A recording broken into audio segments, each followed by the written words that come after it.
This book is called Chicks and Salsa by Aaron Reynolds and illustrated by Paulette Bogan.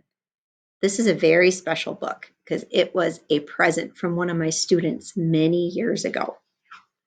I think you're going to like this story because it's a silly, fun story. Chicks and Salsa by Aaron Reynolds.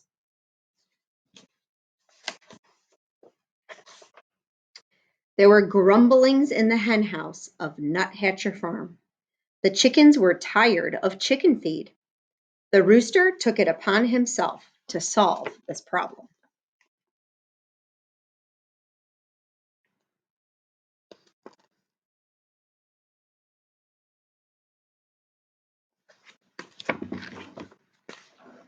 Mrs. Nuthatcher, the farmer's wife, had started watching cooking shows in the afternoons.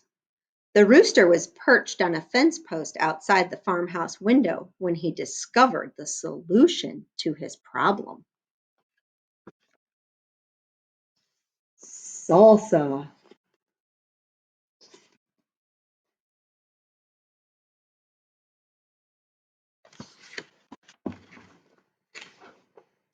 Led by the rooster, the chickens crept into the garden where they took tomatoes and uprooted onions.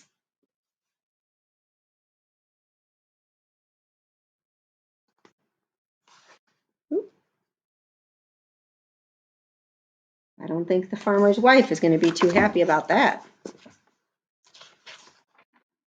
That night, the chickens ate chips and salsa, though nobody was quite certain where the chickens got the chips. The tangy taste of tomatoes and onions hung over the barnyard, and the rooster said, "Ole!"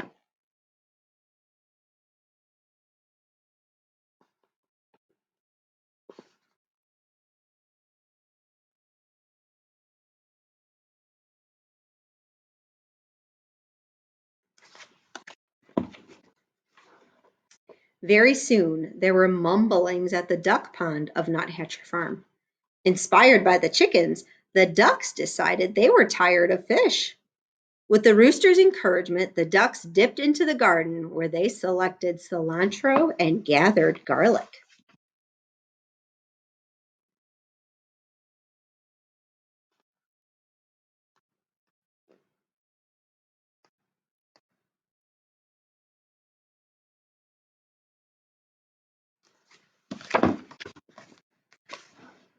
That night, the ducks ate guacamole, though nobody was quite certain where the ducks got the avocados. The spicy scent of garlic and cilantro hung over the barnyard, and the ducks said, "Ole!"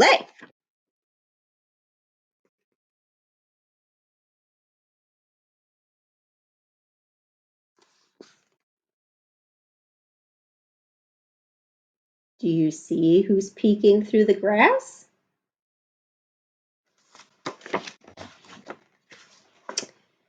The next morning, there were rumblings in the pig pen of Nuthatcher Farm.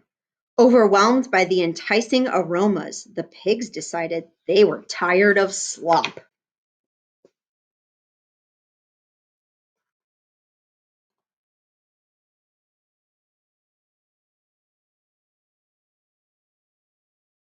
No more slop for the pigs.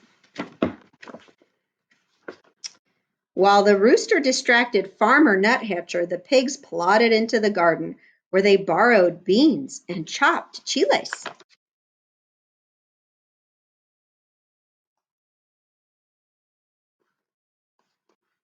I wonder what the pigs are going to make.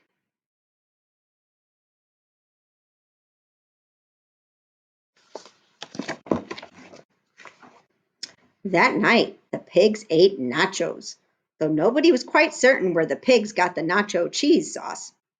The delightful deliciousness of cheese and chiles hung over the barnyard, and the pigs said, "Ole!" As everyone knows, when a passion for Southwestern cuisine takes hold of farm animals and so many sumptuous, spicy, savory scents collide in the barnyard air, it can only lead to one thing.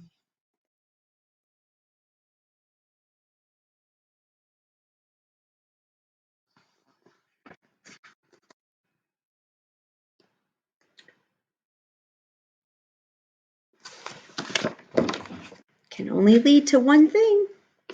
Fiesta! The roosters got things organized, then returned to his fence post to watch for a good enchilada recipe. The horses decorated the barn. The bull practiced his Mexican hat dance, though nobody was quite certain where the bull got the sombrero.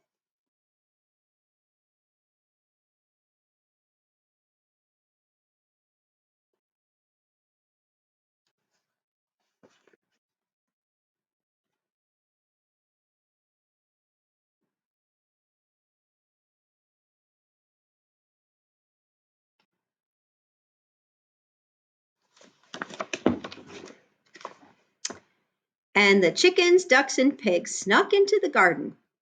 But all of their spicy southwestern supplies were gone. The scallions had been stolen. The peppers had been pilfered. The limes had been lifted.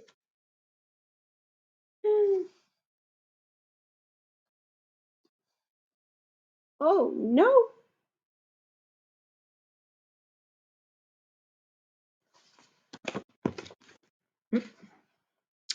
But there were slurpings in the kitchen of Nuthatcher Farm.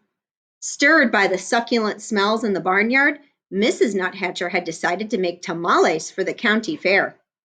A saucy sweetness hung over the farmhouse kitchen, and Mrs. Nuthatcher said, "Ole!"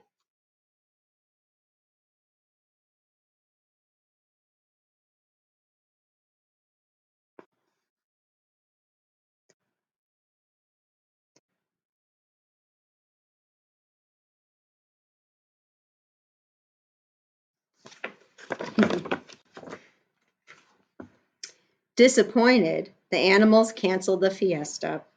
That evening, the chickens ate their chicken feed, the ducks ate their fish, and the pigs ate their slop.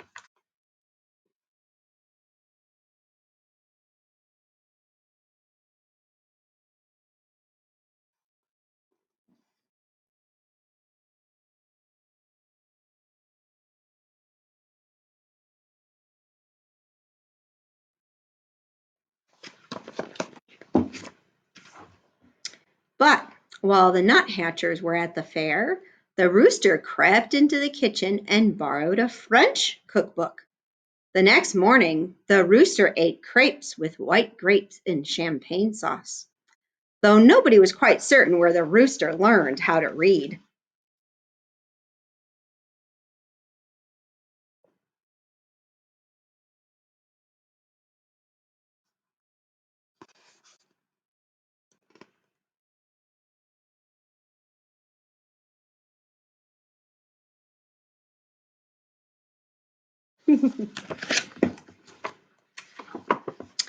A satisfied smile stretched over the rooster's beak, and the rooster said, "Ooh la la."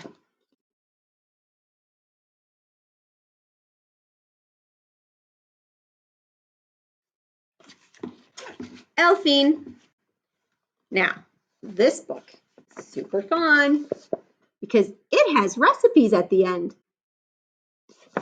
You can make hog wild nachos, guacamole, or rooster's roasted salsa. Pretty fun. And that was Chicks and Salsa.